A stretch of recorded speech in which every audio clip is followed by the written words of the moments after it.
Yes. Welcome once again, everyone. Cannabis News with Joe Klare is November 16th, 2018. Presented as always by the Marijuana Times.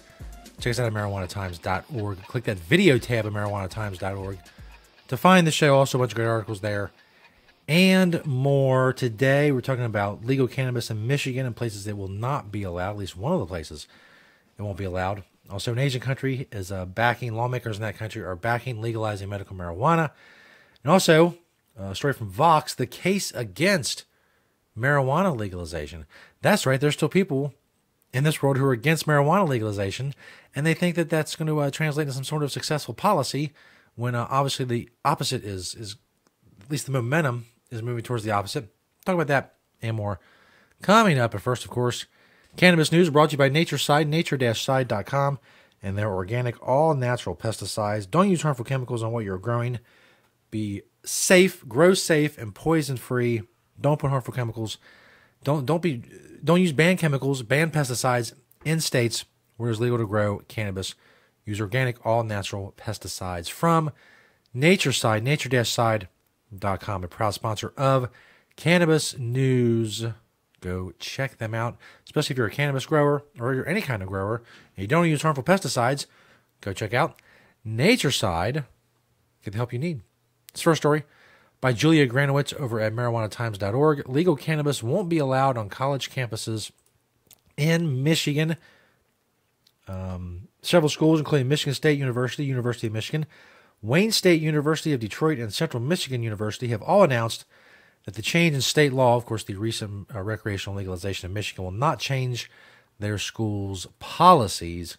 We would like to remind everyone that this new state law will not change policies prohibiting the use of possession of marijuana on any property owned or managed by MSU, by MSU's faculty, staff, or students, or on any MSU property, or during off-campus MSU business or events. So a lot of stuff covered there. That was according to Denise Maybank, Vice President and Associate Provost at Michigan State University in East Lansing. It was in a memo to students, faculty, and staff that was sent out. University of Michigan said in a statement, quote, "The new state law will not change University of Michigan policy or federal law, both of which prohibit the possession and use of marijuana on university premises and in the conduct of university business away from campus." In other words, these universities are worried about their federal funding. Marijuana is, of course, illegal on a federal level. Much of the same reasoning that goes behind banks not getting into helping marijuana businesses or letting marijuana businesses bank at their establishments, because they're worried about federal funding and what's going to happen on a federal level, where there's a lot of power, a lot of influence can be brought to bear by the federal government against those who displease them in this area, including maybe in the case of one of these colleges losing federal funding if they feel they're being too permissive when it comes to cannabis use.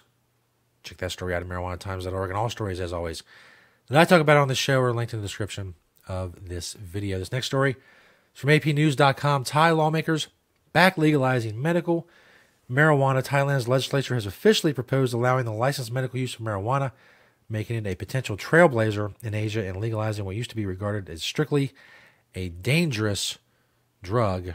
A lot of the Asian countries are not hospitable to marijuana laws. So it's really interesting that Thailand, well, I mean, I don't know how interesting it is. I don't know if Thailand's known as being a pioneer in certain areas in the Pacific Asian region. The National Legislative Assembly on Friday submitted proposed amendments to the health ministry that would put marijuana and the plant kratom, popular locally as a stimulant and painkiller, into a legal category that would allow their licensed possession and distribution under regulated conditions. The proposed changes would not allow recreational use of drugs. The action was taken because of growing interest in the use of marijuana and its components to treat some medical conditions. Public hearings showed overwhelming support for the measure. And good for them. I mean, there's obviously people in Thailand are just as, maybe more so in many ways, just as in need of medical cannabis than anybody else in the world. And again, this happened in Asia, where there's a lot of places that are, just now, there's some places that used to get the death penalty for drug trafficking. For them to back this, good for them, and good for people of Thailand. Hopefully it comes to something. Hopefully it's not just a bunch of talk about what they're going to do, but it results in some kind of concrete access to legal marijuana for medical purposes in Thailand. And this last story is by German Lopez at Vox. So the case against marijuana legalization relies heavily on quotes from Kevin Sabet from Smart Approaches to Marijuana. You, of course, know Kevin Sabet. We talked about him some on the show. You've heard about him in other places. And the major concern. Now, you can read this Vox piece. It's in the description of this video. What they're worried about, what the supposed problem is with marijuana legalization. But it comes down to one thing, above all, in this article, is that the fear of quote-unquote big marijuana and the greed that comes from the profit motive and will cause these big companies to target the heavy users to try to entice them into buying more marijuana and therefore, of course, by implication, absolutely ruining their lives and the lives of everyone around them. There's a couple of things I want to point out here. And it goes into what Smart Approach to Marijuana wants, and they supposedly they're just worried about the commercialization, or they don't want to criminalize people who use marijuana, which is, of course, garbage. When Vermont was working on a legalization bill in their legislature that didn't involve commercial sales, Sam was against that. They're for, and they've kind of recently and cemented their position as being for, basically forced rehab and forced treatment for people who are considered to be problem marijuana users. So I'm not worried about what Sam wants. I'm not worried about what their ultimate goals are because they're not going to be successful. They're not a successful organization. They lose a lot, and they will continue to lose a lot because this is not the time to be, hey, I'm anti-marijuana. The 1980s, if you were running a group that was anti-marijuana, well, that was your golden age. That was your heyday. The 70s, the 80s, the 90s. But now they're just it's a little late. I mean, the window has moved. The window you had to be, anti-marijuana and just be a big hero, that was a long time ago. You can't go back in time. But anyway, a couple problems with this. The first one is this myth that profit motive destroys everything. It's the evil, the scourge that we have to live with and we can't get rid of. Because, it's killing us all. If we could just get rid of profit motive, everything would be great. No, it wouldn't. No, it wouldn't. Every material commodity comfort you enjoy is because of the profit motive. You're seeing this show because of the profit motive. You have the iPhone because of profit. You have the computer you're watching on because of profit. This site stays alive because it makes money. This show contributes to that, so it continues to continue on. The 200 and however many episodes it's been, I forget now. It's like 260 something, 269, I think, 270 today. I don't know. I can look it up, but it doesn't matter. You get my point. Amazon ships you things because of profit. You can go buy cheap stuff at Walmart. You can buy a car because of profit. Everything that we have, that we enjoy, can be attributed to profit. Now, they'll rebut that by saying, oh, well, we're just talking about, we worried about the profit motive with tobacco and alcohol. Now we're worried about it with this because marijuana, by implication again, is a dangerous drug that we don't want people to be enticed into using. Now, I would say you could use that same logic for, say, fast food. Now, I'm not going to go on a limb when I say this, but I would say that someone who spends a lifetime smoking marijuana is doing something much healthier than someone who spends a lifetime eating Big Macs. I think I'd be proven right on that. I don't think that's, like I said, I don't think I'm talking out of school or breaking any kind of state secrets. I mean, you could use the same argument that, the big hamburger, McDonald's and Wendy's and Burger King, they're killing people. They're killing people with this processed garbage that's not even food. They're targeting heavy users. They're targeting hungry, poor people who want to go somewhere and be able to plop down $1 and get a burger.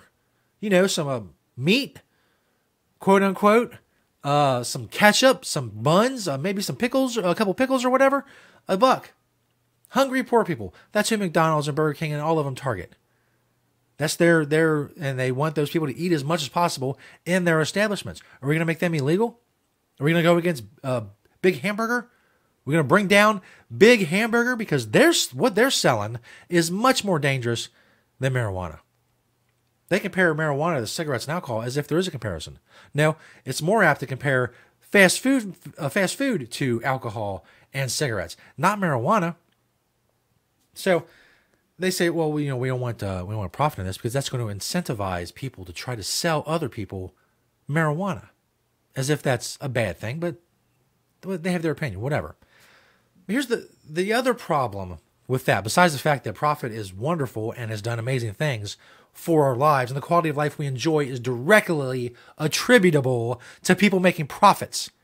But beyond that, what's the alternative? Let's say Sam ostensibly gets what they want. They supposedly want people not to be criminalized for marijuana, but they don't want commercial sales, big marijuana, etc. So it would be something similar to like what's in Vermont.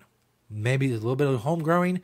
You're allowed to possess marijuana. It's not a criminal act, but there's no sales. So who sells it? Illegal dealers. Illegal dealers. So the alternative to the big marijuana, evil, greedy, for-profit system is the little marijuana, evil, greedy profit system that's run by drug dealers, and ultimately a lot of that money goes back to cartels who then use that money to expand their business, expand violence, fight their rivals, all the other stuff that comes with cartel activity, all the violence and the death and destruction that comes with cartel activity. Well, that's where they would rather that money go. Instead of having the Walmart of marijuana selling marijuana in a big store, and maybe I don't know, there's a commercial on TV says, "Come on down to the Walmart of marijuana. We got an ounce of purple Urkel for $80. It's amazing. Come check it out." No, that's bad. That's bad. They don't want people to be criminalized, supposedly, but they don't want sales. So what are we left with? Illegal dealers. That's their plan. Their plan is to continue with the illegal dealer model that's operated under prohibition.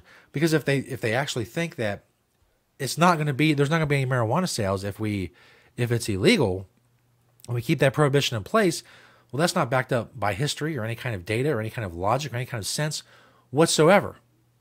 So that's basically what this whole thing is they quote, like I said, they quote Kevin Zabet a lot, and big profit and big marijuana, and it's all awful.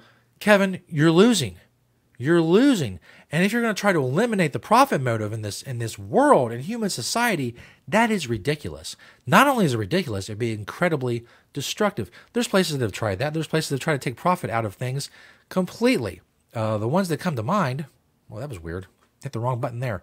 There we go. The ones that come to mind, of course, are, say, communist regimes who need to use a massive amount of force and tyranny to keep that in place, because profit is naturally what people want to make. They want to make their lives better. They want to be able to use their skills or whatever they have to be able to make money for their family, and it's created a quality of life that has been unheard of and unknown on this planet until today. And it continues, the rate of advancement continues to increase.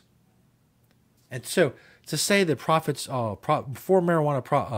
marijuana businesses are going to destroy this country on any level, that's a ridiculous claim. SAM is a ridiculous organization, and they're losing. And every loss, the continued losses continue to pile up, and it's wonderful to see. Every new one is another reason to celebrate the destruction of this horrible organization. That's, first of all, deceitful as can be.